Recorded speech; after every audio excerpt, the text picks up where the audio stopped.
Archives, case filed number 002, designation, the Echo of Canyon de Chelly, location, Canyon de Chelly National Monument, Navajo Nation, Arizona, USA, date of principal incident, May 21st, 1993, status, investigator missing, presumed deceased, case closed. Case file number 2.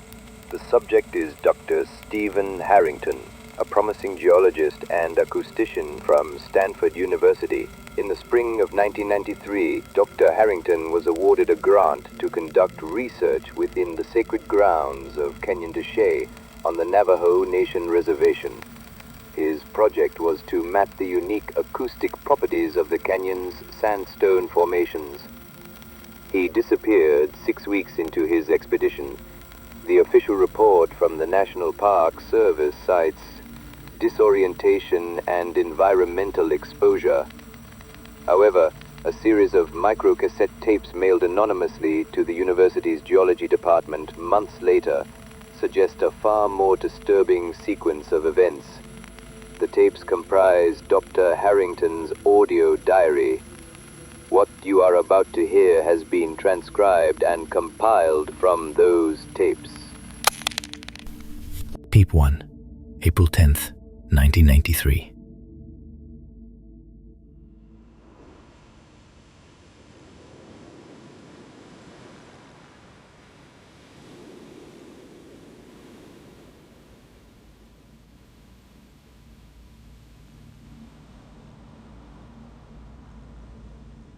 Audio log, Day 1, Stephen Harrington. I'm finally here, and my God, it's biblical. The scale of it, these canyon walls, they're like sheer, red gold curtains stretching up to a perfect blue sky. They say these rocks have been here for 250 million years. You feel it. You feel like a dust mote in the eye of God. My guide, a Navajo man named Benali, just left me at my designated base camp. He's a man of few words, most of which were warnings. He showed me the boundaries of my research area, pointed out the poison ivy, and then gestured towards a dark cleft in the rock face, about half a mile up canyon. That place, he said, his face like carved stone. It is not for you. It is Dinebizad, the place where the holy people speak amongst themselves. You must not disturb them. A beautiful piece of folklore, Dinebizad. I looked it up. It translates more accurately to the people's language. The cave is famous among geologists for its echo, a perfect parabolic chamber that creates flawless sound reflection. It's the primary reason I chose this specific location for my study. Of course, I assured him I would respect their traditions. I have no intention of offending my hosts, but science requires inquiry. My equipment is state-of-the-art for 93. I have a portable sound level meter, a spectrum analyzer, and a DAT recorder that can capture every nuance. The plan is to map the canyon's acoustic fingerprint. But the cave is the grand prize. I'll give it a few days. Let Mr. Benali think I'm behaving myself. For now, the sheer beauty of this place is more than enough. Harrington, out.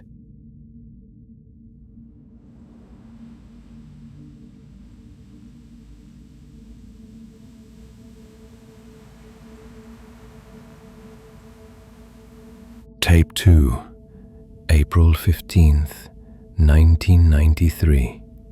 Stephen. Audio log, Day 5. The preliminary data is fascinating. The way sound travels here is unlike anywhere else I've studied. The sandstone absorbs certain frequencies while amplifying others. A shout can travel from miles, yet a whisper can die within feet. It's a natural acoustic filter. I've been sleeping poorly. The silence here is heavy. It has weight. At night you hear every beat of your own heart, every breath you take. It's unnerving. I find myself talking into the recorder just to break the quiet. Tomorrow I'm going to the cave. Benali isn't due back for another week. I'll be in and out in a few hours. Just a few simple tests. Generate a baseline tone, measure the decay, record a few vocal samples. I feel a slight pang of guilt, like I'm sneaking into a church, but knowledge is its own kind of reverence, isn't it? I'm not there to deface or disrespect. I'm there to listen. Tape 3, April 16th, 1993. Field recording. The audio quality changes. We are in a large, open space with a distinct reverb. Stephen's footsteps echo eerily. Stephen, whispering, his voice filled with awe. Field log. I'm inside. It's perfect. A massive, dome-shaped cavern, smooth as polished bone. The entrance is a narrow slit, but it opens up into this natural amphitheater. The air is cool and still. The silence is absolute. He clears his throat, and the sound reverberates beautifully. Okay, test 1. Simple vocal sample. He takes a breath and speaks in a clear, loud voice. Stephen, hello? A perfect echo comes back, impossibly clear. Hello? Stephen, a soft laugh of pure delight. Incredible. Absolutely zero distortion. It's like listening to a digital recording of myself. Let's try a phrase. He takes another breath. Stephen, my name is Stephen Harrington. The echo returns, flawless. My name is Stephen Harrington. Stephen, this is incredible.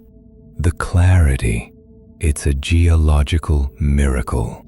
Okay, one more, just for fun. He grins. You can hear it in his voice. Stephen, I am all alone. A pause, a beat of silence that feels just a fraction of a second too long. Then the echo comes back. It is his voice, identical in every way, but the cadence is different. It's not a repetition, it's an answer. Echo, alone. Stephen, his confidence wavers. What? That was odd. The decay on the first word must have been faster. Let me try that again. Stephen, I am all alone. Again the pause, and again the echo comes back, quieter this time, like a whisper but distinct. Echo, not alone. A long silence. The only sound is Stephen's breathing, which is suddenly faster. The reverb in the cave seems to amplify it. Stephen, his voice is tight, strained. Right, okay, that's enough for today. Auditory pareidolia. The brain creating patterns from random noise. That's all it is. A trick of the mind in a strange place. I'm packing up my equipment. I have what I need. Sounds of him hurriedly packing his gear, the clatter of metal echoing unnaturally in the space. Tape 4, April 22nd, 1993. Back in the tent. The sound of digital beeps as he plays something back, stops it, and plays it again. He sounds exhausted and obsessed. Stephen, I've listened to the recording from the cave 100 times. I've run it through the spectrum analyzer, isolated the frequencies, amplified the waveform. It's there. The words "not alone" are there on the tape. It's not my imagination. But how? An echo is a reflection of a sound wave. It cannot introduce new information. It cannot change the words. It's a physical impossibility. Is someone messing with me? Did Banali hire some local kid to hide in the rocks and play tricks on the scientist? It seems unlikely. The voice is mine, not similar to mine. It is a perfect, pitch-perfect copy of my own voice. I haven't been back to the cave. I've tried to focus on my other work, but my concentration is shot. I keep thinking about it. At night, I think I hear whispers on the wind. My name, just my name, Stephen, drawn out and soft. I tell myself it's the wind, just like the echo was a trick of acoustics. But I'm a man who has dedicated his life to the study of sound, and I know, with a certainty that terrifies me, that the wind does not know my name. Tape 5, May 5th, 1993. Stephen. It's not just the wind anymore, it's closer now. It's learning. I was making coffee this morning. I have a small gas stove, and I was humming to myself just a stupid tune from a commercial, something to fill the silence. And from the rock face behind my tent, I heard it hummed back to me, a perfect mimicry. I froze. I didn't move for 10 minutes. I just stood there listening. It didn't happen again. It's toying with me. It's a predator. And it's playing with its food. That's the only explanation that makes any sense. There is some acoustic entity that lives in this canyon, a life form made of sound. A mimic. The Navajo were right, the holy people, and I, with my arrogance and my science, I disturbed them. I haven't been able to work. All I do is sit here with my recorder running, waiting. Sometimes hours go by with nothing, and then I'll hear it, a cough, perfectly mirroring one of mine from an hour before. The sound of me zipping up my tent echoed back from the cliffs half an hour later. It's creating a soundscape of my own existence, and it's using it to surround me, to suffocate me. I have to go back to the cave. I have to confront it. This can't go on. I'm losing my mind, or maybe I've already lost it. Maybe this is what insanity sounds like. Tape 6, May 12, 1993. Field recording. Back in the cave, the reverb is immense. Stephen's voice is a raw shout, filled with a mixture of terror and defiance. Stephen. All right, I'm here. Is this what you wanted? His shout echoes, and the echo morphs into a low, chuckling sound, still in his voice. Wanted. Wanted. Ha, ha, ha. Stephen, who are you? What are you? The echoing laughter continues, then it speaks, the words overlapping in a cascade of his own voice. Echo. Who are you? What are you? What are you, little man of science? Little man of numbers and rules? Stephen. How do you know that? Echo. You think so loudly, Stephen. Your thoughts are like shouts in here. All your little fears. Your fear of failure. Your fear that your father was right. That you're wasting your life. Stephen lets out a sob. A sound of pure anguish. Stephen. No. Stop it. Echo. That you'll die out here. Forgotten. All alone. Stephen. Shut up. His scream is met with a deafening echo of his own scream, which then transforms into a chorus of his voice, all laughing. It's a cacophony of madness, the sound of running footsteps, stumbling on the rocks. Stephen is fleeing the cave, his panicked breaths echoing behind him. Tape 7, May 21st, 1993. This is the final tape. Stephen is in his tent. He is whispering, his voice broken. The sound of wind outside is constant, but underneath the wind, another sound is now audible to the listener. A faint, continuous whispering. It is Stephen's own voice, speaking nonsense words and fragments of sentences. Stephen, whispering. It's inside now. It's not just outside anymore. It followed me out of the cave. Or maybe it was never just in the cave. Maybe the cave was just where it liked to talk. He takes a shuddering breath. The whispering is slightly louder now. Stephen, it's in my head. I can't tell my thoughts from its thoughts. It's erasing me. It's replacing me with echoes of myself.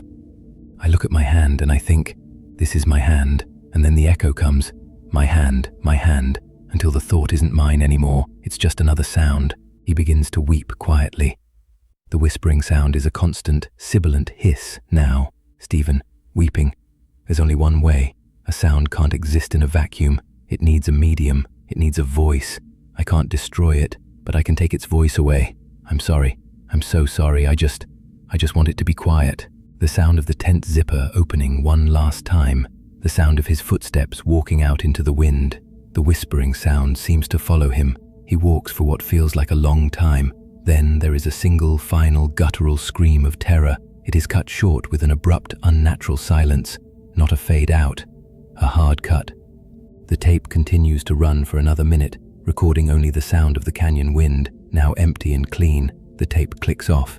The sound of the reel-to-reel machine stopping. The archivist's voice returns. Archivist. Dr. Harrington's campsite was discovered by his guide, Benally, a week later. His equipment and tapes were neatly packed, except for the microcassette recorder, which was found lying in the sand 50 yards from his tent. No signs of a struggle were found. A comprehensive search yielded nothing. Dr. Stephen Harrington was gone. The Navajo elders say the holy people grew tired of his questions and simply silenced him. A more scientific mind might theorize that weeks of isolation led to a complete psychological breakdown, but we have the tapes, and they suggest a third possibility, that in a place where sound has memory, a man can be unwritten, erased by the echo of his own voice. End of case file number 002, the sound of the tape machine being switched off for good. Thanks for watching to the end. We've got plenty more exciting videos coming your way, so make sure to subscribe so you don't miss out.